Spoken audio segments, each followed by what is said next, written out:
Expectations for developer Telltale have been no higher than for Tales of Monkey Island, a brand new 5-episode adventure set to revive one of LucasArts' most beloved adventure series. Luckily, Telltale is staffed to the gills with folks who were key players in past Monkey Island games, and they don't seem to have lost their touch with Tales. You? All we got is YouTubes these days. Launch of the Screaming Narwhal initially catches our hero Guybrush Threepwood in the middle of another jam involving his wife Elaine Marley Threepwood and the voodoo, ghost, zombie, demon pirate LeChuck.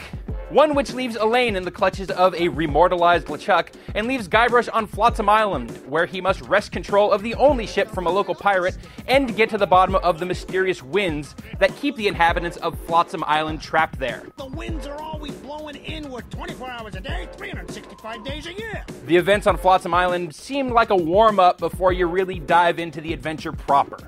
Elaine and LeChuck don't figure too heavily in just yet, allowing you to get familiar with the unique way in which Guybrush buckles swash, as well as the series' goofy, anachronistic, easygoing approach to the topics of piracy and island voodoo. Nothing more piratey than the old climbing up the anchor trick.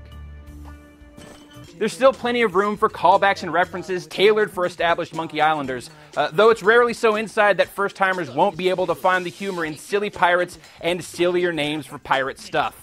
What in the name of Davy Jones's closet organizer are porcelain power pirates? There's a good amount of funny, well-delivered dialogue here, and the story is propelled by puzzles that tend to focus on combining and using inventory items in unconventional ways, as well as the deciphering of treasure maps. I only found myself stumped by Launch of the Screaming Narwhal once, and the solution ended up being far simpler than I had assumed. Clever boy. There's a subtle hint system to occasionally nudge you in the right direction should you need it, though this is something that you can choose to adjust or just turn off entirely. My only substantial gripe about Tales of Monkey Island so far is the way the hybrid controls handle. Rather than opt for pure point and click, you've got directional control over Guybrush using either the keyboard or the mouse, though you still have to use the mouse to interact with people and objects. There's also some awkwardness to the way you open up your inventory and use items from it. It has no significant ill impact on the actual puzzles, but it's just kind of clunky. Okay, now what? If this first episode is any indication, Tales of Monkey Island is shaping up to be Telltale's most visually ambitious game yet. Everything is nicely stylized with a palette that recalls the old Monkey Island games, and there's just a jauntiness to the whole look of the game that complements the humor really well. I have some massive internal hemorrhaging to attend to.